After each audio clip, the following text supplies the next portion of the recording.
नमस्कार मित्रों, फिर से स्वागत है आपका अपने YouTube चैनल हिंदी की पाठशाला पर।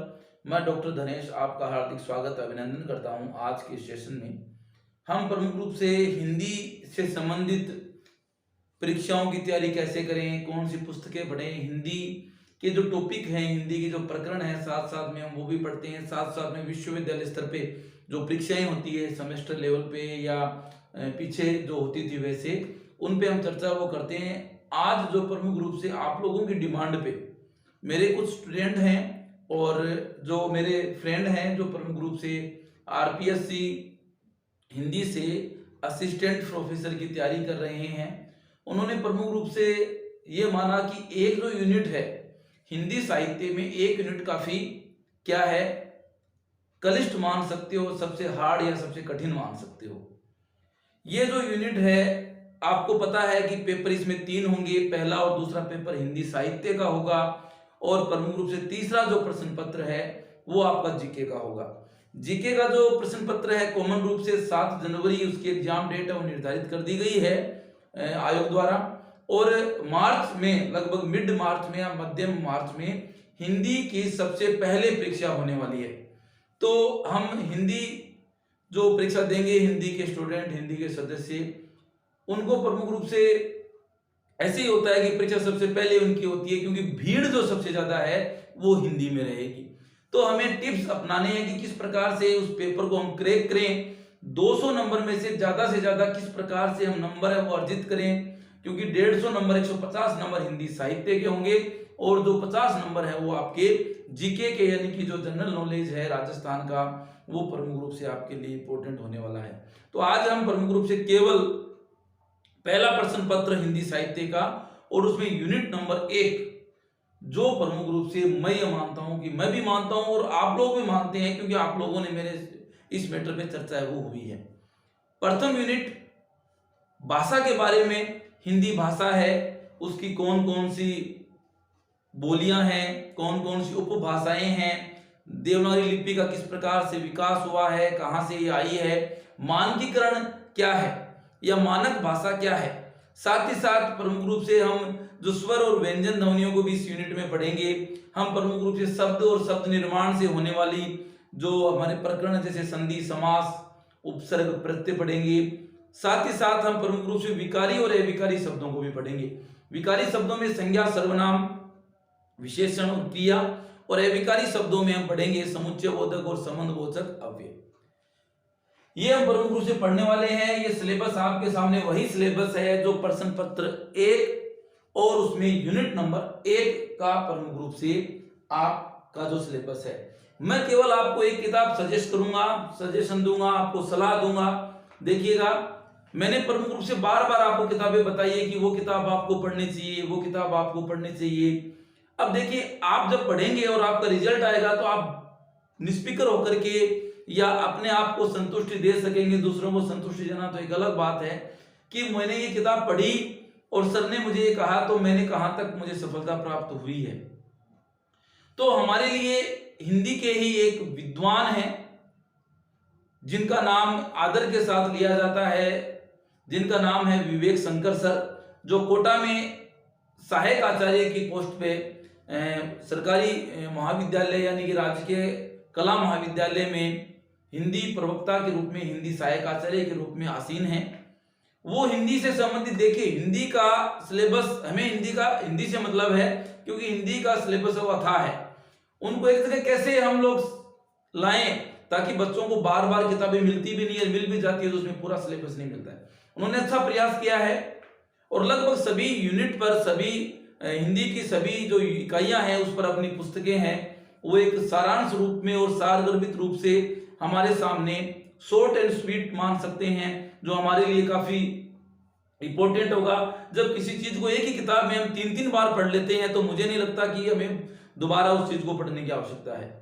सबसे पहले उसको हम टेक्स्ट के रूप में पढ़ेंगे, उसके बाद जो विशेष कथन है, कोटेशन, वो हम पढ़ेंगे, उसके बाद उसके बहुविकल्पीय प्रश्न पढ़ेंगे और उसके बाद भी हम नए प्रश्न बना करके उन्होंने दिए हैं। एक एक बार, एक एक किताब में एक एक चीज को 4-4 बार देने का प्रयास किया।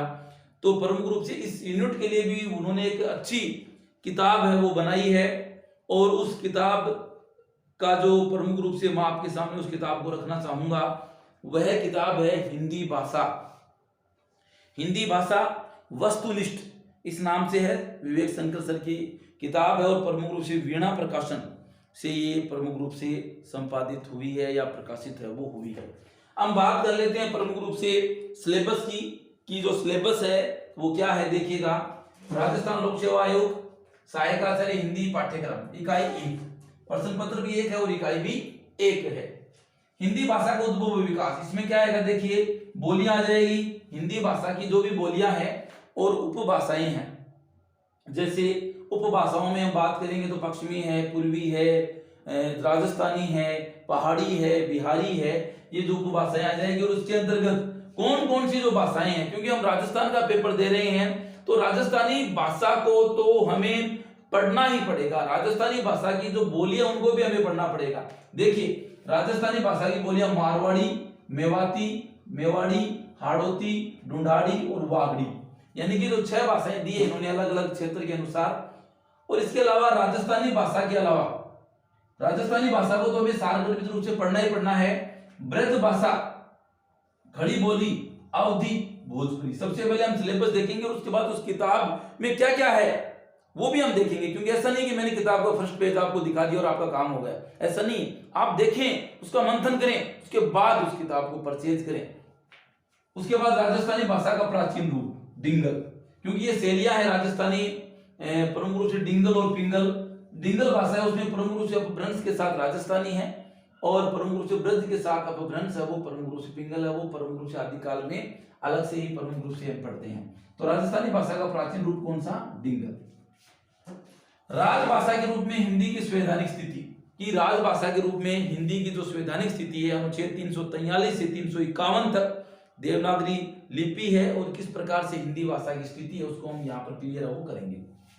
मानक हिंदी, यानी मानक हिंदी है जो हिंदी में क्या क्या परिवर्तन हुए हैं, कौन सा परिवर्तन हम प्रमुख रूप से मानते हैं, वो मानक हिंदी कौन सी है। देवनागरी लिपि की विशेषताएं में मानकीकरण, देवनागरी लिपि और उसकी विशेषताएं आप इसमें पढ़ेंगे और उसका मानकीकरण पढ़ेंगे। हिंदी व्याकरण मानक वर्णमाला, वर्णमाला भी कौन सी मानी जाती है, स्वर व्यंजन, कितने स्वर हैं, कितने व्यंजन हैं, कौन सा स्वर है वो कहां से बोला जाएगा, अर्थात उसका उच्चारण स्थान क्या होगा, अल्प प्राण, महाप्राण, घोष है, वो सब चीजें आपको प्रमुख रूप से इसमें पढ़नी है। शब्द तथा शब्द निर्माण में क्या क्या आ जाएगा, उपसर्ग, प्रत्यय, संधि। संधि आपको विसर्ग संधि नहीं पढ़नी, आपको केवल स्वर और व्यंजन 2 ही संधियां पढ़ेंगे। समास, वाक्य के भेद, शब्द स्तुति और वाक्य शुद्धि, ये प्रमुख रूप से आप इसमें पढ़ेंगे। शब्द की व्याकरणिक प्रकार, व्याकरणिक प्रकार का मतलब जो प्रमुख रूप से विकारी और अविकारी शब्द, देखिए संज्ञा, सर्वनाम, विशेषण, क्रिया, ये प्रमुख रूप से विकारी शब्द हैं। क्रिया विशेषण, संबंध सूचक अव्यय और समुच्चय बोधक अव्यय ये है आपके अविकारी शब्द। ये प्रमुख रूप से अपना सिलेबस है कि प्रमुख रूप से प्रथम यूनिट में ये चीजें आपको पढ़नी है। मैं ये बताता हूँ कि भाषा को आप कितनी बार भी पढ़ लीजिए, यदि आप कनिष्ठ भाषा पढ़ेंगे तो ये चीज आपके समझ में नहीं आएगी। भाषा के सामने बहुत सारी किताबें आई है और आपने पढ़ी होगी, परंतु इस भाषा, इस किताब की जो भाषा है वो काफी इजी है और आप इसमें पढ़ सकते हैं। देखिए, ये इसकी अनुक्रमणिका है। देखिए, भाषा इससे कुछ ज्यादा ही मिलेगा, इसमें सिलेबस उससे कुछ ज्यादा है। भाषा, परिभाषा, लक्षण, प्रकृति, यानी भाषा की क्या परिभाषा होती है, क्या लक्षण होती है, क्या प्रवृत्ति होती है या क्या प्रकृति होती है, वो है। उसके बाद हिंदी के विविध रूप है, देखिए हिंदी, उर्दू, हिंदुस्तानी, दक्कनी, भारतीय आर्य भाषाएं, हालांकि आर्य भाषाएं इसमें नहीं है, पूछ भी सकता है हिंदी भाषा को उद्भव, वो आर्य भाषाएं पूछ सकता है। उसके बाद देखिए संसार के भाषा परिवार और विश्व की भाषाएं, प्रमुख भाषाएं, देखिए अपभ्रंश आ गया, अवट आ गया, पुरानी हिंदी, डिंगल आ गई, इसमें बहुत अच्छे से आप पढ़ सकते हो। इसमें पिंगल, ब्रजबुली सब दिया है, क्योंकि प्रमुख रूप से ये इन्होंने इसलिए दिया है कि ये किताब केवल असिस्टेंट प्रोफेसर के लिए नहीं है। यदि आप सहायक आचार्य के साथ साथ प्रमुख रूप से आप फर्स्ट ग्रेड यानी कि स्कूल व्याख्याता और वरिष्ठ अध्यापक और राजस्थान की बात कर रहा हूं केवीएस, एनवीएस की भी तैयारी कर रहे हैं, तो प्रमुख रूप से ये किताब आपके लिए काफी कारगर साबित है, वो होने वाली है। हिंदी भाषा का उद्भव विकास, ये देखिए हिंदी भाषा का उद्भव विकास आ गया। खड़ी बोली का उद्भव विकास, देखिए खड़ी बोली आपके सिलेबस में है। अवधि भी आपके सिलेबस में है। उसके बाद देखिए ब्रज भाषा भी आपके सिलेबस में, राजस्थानी का उद्भव विकास स्पष्ट रूप से उन्होंने दिया है, बहुत क्लियर दिया है। ये हम प्रमुख रूप से देखिए एक एक चीज को उन्होंने 10-10, 15-15 पेज में दिया है, ये हम प्रमुख रूप से आगे देखने वाले हैं। और राजभाषा संवैधानिक स्थिति और राजभाषा के रूप में हिंदी का विकास, ये देखिए ये संवैधानिक स्थिति है, प्रमुख रूप से इसमें आ जाएगी पूरी। राष्ट्रभाषा का स्वतंत्रता आंदोलन, ये आपके सिलेबस में है, यहाँ से पूछे जा सकते हैं, क्योंकि हिंदी की जो संवैधानिक स्थिति आ गई तो सब कुछ है वो इसमें आ जाएगा। मानक हिंदी की भाषा, इसमें ध्वनियों का वर्गीकरण, ये सारा कुछ आ जाएगा। नागरी लिपि उद्भव विकास, यानी नागरी का मतलब देवनागरी लिपि का उद्भव विकास इसमें आया है। उसके बाद देखो वाक्य विश्लेषण, अर्थ परिवर्तन, हिंदी की शब्द भंडार। शब्द भंडार इसलिए दिए गए हैं क्योंकि शब्द भंडार आपका बढ़ेगा तो प्रमुख रूप से आप चीजों को सीखेंगे तो उसका उत्तर है वो आप जाने पाएंगे। हिंदी भाषाओं का साहित्य, उसके बाद हिंदी भाषा वस्तुनिष्ठ। देखिए इसमें प्रमुख रूप से क्या दिया गया है कि जो कनिष्ठ पार्ट है, ये देखिए हिंदी भाषा का उद्भव और संवैधानिक स्थिति, साथ ही साथ इसमें प्रमुख रूप से शब्द भी दिए हुए हैं, संधि समास उपसर्ग प्रत्यय शब्द दिए हुए हैं, विकारी और अविकारी शब्द भी दिए हुए हैं प्रमुख रूप से। परंतु ये जो पोर्शन है पॉइंट 1 और पॉइंट 2 आपको बड़ा कंफ्यूज करता है, और उसी पोर्शन को क्लियर करने के लिए ये किताब आपके लिए रामबाण इलाज है, आपके लिए एक औषधि के समान है। जिस प्रकार रामचंद्र शुक्ल ने कहा मित्र जो है वो व्यक्ति के लिए क्या है, एक औषधि है, उसी प्रकार पुस्तकें भी एक पढ़ने वाले व्यक्ति के लिए, पढ़ने वाले स्टूडेंट के लिए, पढ़ने वाले विद्यार्थी के लिए एक रामबाण है, एक औषधि है। तो ये प्रथम जो यूनिट है और प्रथम प्रश्न पत्र की ये रामबाण है, इसको आप आवश्यक रूप से पढ़ें। यदि आप इसको आपने पढ़ लिया तो मुझे नहीं लगता कि कुछ आपको पढ़ने की आवश्यकता है। बहुत अच्छे तरीके से, सूक्ष्म तरीके से दिया है, क्योंकि मैंने इसको पढ़ा है। देखिए इसमें सबसे पहले क्या दे दिया गया है, ये देखिए जैसे खड़ी बोली के प्रमुख तथ्य दिए हैं, खड़ी बोली को किसने क्या कहा, ये सब दिया हुआ है। इनका तरीका देखिए आप, अवधि का साहित्यिक भाषा के रूप में विकास, इसके बाद देखिए इसका अवधि के प्रमुख तथ्य दिए हैं, उसके बाद अवधि साहित्य की प्रसिद्ध रचनाएं हैं, उसके बाद देखिए ब्रज भाषा का उद्भव विकास, बहुत क्लियरली प्रमुख रूप से कौन सा, किस ब्रज भाषा को किसने क्या कहा, कौन सा काव्य रचा गया, और यही प्रमुख रूप से पूछा जाता है, ऐसा थोड़ी है। और इसके बाद देखिए देवनागरी लिपि की आ गई, प्रमुख समितियां सुझाव आ गए। इसके बाद ये देखिए हल चिन्ह, यानी कि प्रमुख रूप से कौन सा चिन्ह कौन से निदेशालय ने कब दिया। देखिए वाला प्रत्यय से संबंधित केंद्र निदेशालय के नियम, ये नियम आपको ये कहीं नहीं मिलने वाले हैं। आप सोच रहे हैं गूगल में मिल जाएंगे, आपको किसी पुस्तक में नहीं मिलेंगे, नहीं मिलेंगे, निश्चित रूप से नहीं मिलेंगे।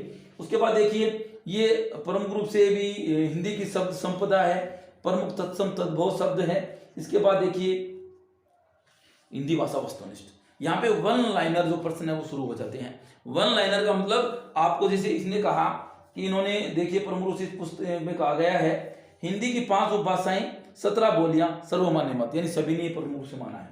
पूर्वी हिंदी 3 बोलियां अवधि बघेली छत्तीसगढ़ी, ठीक है, यानी वन लाइनर में प्रमुख रूप से दिया है। देवनागरी लिपि में देखिए ये प्रश्न आपको मैंने तो आज तक नहीं देखा भी कहीं पे। आप देखिए संसार की सबसे प्राचीन लिपि क्यूनिफॉर्म या कील लिपि, कील लिपि के आविष्कर्ता, यानी ये प्रश्न डीपली दिए गए इसमें जो परीक्षा में पूछे गए। अब भी देखिए इसके बाद भी इसकी विशेषताएं खत्म नहीं होगी। ये देखिए आप वाक्य के बारे में है सर्वप्रथम। अब देखिए परिशिष्ट चतुर्थचार आ गए, इसमें उच्चारण स्थान आ गए, देखो व्याकरण का सारा, विराम चिन्ह आ गए, सूत्रों के द्वारा देखिए अघोष आ गए, अल्प प्राण महाप्राण आ गए। उसके बाद देखो शब्द शुद्धि आ गई, चिन्ह कैसे लिखते हैं, अहल्या सही है या अहिल्या है, श्रीमान श्रीमती मंत्रिमंडल पूजनीय ज्योत्सना सब शब्द हैं, ठीक है। उसके बाद देखिए वर्तमान में संविधान की अष्टम सूची में 22 भाषाएं सम्मिलित हैं जिनकी लिपियां इस प्रकार है, जैसे हिंदी की देवनागरी, संस्कृत की देवनागरी, डोगरी की देवनागरी, मैथिली की तिरहुता देवनागरी, संताली की ओलिचिकी, कश्मीरी की फारसी अरबी, यानी ये सब इसमें प्रमुख रूप से दिए हुए हैं। अब चलिए हम इसकी अलग विशेषता देखिए, जितनी विशेषता बताऊं उतनी कम है। विभिन्न परीक्षाओं में पूछे गए हिंदी भाषा से संबंधित आरपीएससी सहायक आचार्य भर्ती परीक्षा 2021, यानी प्रथम यूनिट से, क्योंकि सिलेबस तो कोई चेंज नहीं हुआ, पीछे था वही लगभग है, कुछ किताबों को हटा दिया, कुछ को जोड़ दिया है।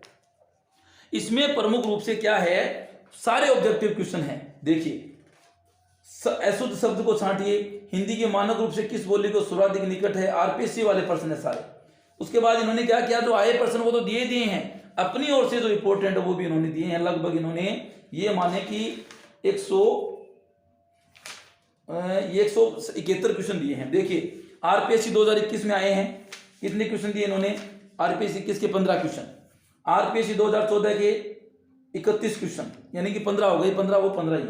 आरपीएससी सेट एग्जाम के 10 क्वेश्चन, एमपीएससी सहायक आचार्य के 5 क्वेश्चन, राज्य पात्रता परीक्षा सेट के दिसंबर वाले के 8 क्वेश्चन, महाराष्ट्र सेट के 5 क्वेश्चन, हरियाणा लोक सेवक अवायक के 10 क्वेश्चन, यूपीएससी प्रोफेसर परीक्षा के कम से कम 20 क्वेश्चन, यूकेपीएससी लेक्चर परीक्षा के 5 क्वेश्चन, छत्तीसगढ़ के 5, टीजीटी पीजीटी नवोदय केंद्रीय विद्यालय संगठन डीएसएसबी में जो क्वेश्चन आए हैं वो भी लगभग 30-40 के लगभग है। यूजीसी नेट से 5% है वो दिए गए हैं। ये भी दिया इन्होंने, देखो उक्त प्रश्न किसी भी परीक्षा में पूछे गए पूर्ण प्रश्न नहीं है, यानी कि इस किताब से ऐसा नहीं है कि पूर्ण प्रश्न हमने ले लिए हैं, लगभग एक आपको सैंपल बताया गया है, बल्कि कुछ सैंपल हैं जिनमें प्रश्नों की प्रकृति का पता लग सके। भाई आपको कम से कम पता चल जाए कि ये पुस्तक जो है वो कितनी कारगर है और इसमें किस प्रकार के प्रश्न आते हैं। मैं ये बताता हूं कि प्रमुख रूप से यदि आप ये इन 2 चीजों के लिए, कौन सी के लिए, हिंदी भाषा का उद्भव और राजभाषा के रूप में हिंदी, और प्रमुख रूप से हिंदी व्याकरण की जो किताब है, आप जैसे बात करते हैं कि हमें उपसर्ग वो बहुत सारे उदाहरण देखने हैं, संधि के बहुत सारे उदाहरण देखने हैं, ठीक है, तो शब्द शुद्धि है, वाक्य शुद्धि है, विकारी शब्द है, इन्होंने प्रमुख रूप से इन 2 चीजों को प्रमुख रूप से फोकस किया है, पहले का और दूसरे का, और यही प्रमुख रूप से हमारे लिए कठिन है वो। और ये अलग किताबें में जैसे हिंदी सामान्य हिंदी है राघव प्रकाश की, ये पढ़ सकते हैं। इसके अलावा कामता प्रसाद गुरु का है व्याकरण, वो भी पढ़ सकते हैं। मेरे कहने से या मैंने इतनी विशेषता बताई है इस किताब की कि आप यदि इस किताब को खरीदोगे तो निश्चित रूप से आप पश्चाताप नहीं होगा आपकी, आप मुझे आशीष ही दोगे, आप मुझे धन्यवाद ही दोगे कि कहीं ये पुस्तक कहाँ थी और इस औषधि को हमने क्यों नहीं खरीदा। हम अलग अलग फिरते रहे, ये किताब ले लूं, ये किताब ले लूं, भाषा की ये पढ़ लूं, और किताब तो पढ़ी अलग। तो कम से कम ज्ञान के अभाव में भी हम क्या करते हैं, गलत रास्ता वो अपना लेते हैं और हमें सफलता नहीं मिलती। तो मैंने इस किताब का खुद पढ़ा है मैंने, और तो मेरे अनुसार ये किताब आपको इस यूनिट में 100% यानी कि लगभग जो प्रश्न आपके सही करवाने के लिए कारगर है। तो आप इस पुस्तक को जरूर पढ़ें, आपको निश्चित रूप से सफलता मिलेगी। मेरी ओर से आपको पुनः परीक्षा होने वाली है मार्च में, उसके लिए शुभकामनाएं। यदि आपने वीडियो को अभी तक सब्सक्राइब नहीं किया है, चैनल को सब्सक्राइब नहीं किया है, तो प्लीज आप सब्सक्राइब कर लीजिएगा। यदि वीडियो आपको अच्छा लगा हो तो लाइक करें, शेयर करें अपने दोस्तों के साथ, और यदि आपकी कुछ संशय है दिमाग में, आपका कोई प्रश्न है, डाउट है, तो प्लीज आप कमेंट बॉक्स में जाकर के जरूर बताएं। मिलते हैं नेक्स्ट वीडियो में, तब तक के लिए धन्यवाद। जय राजस्थान।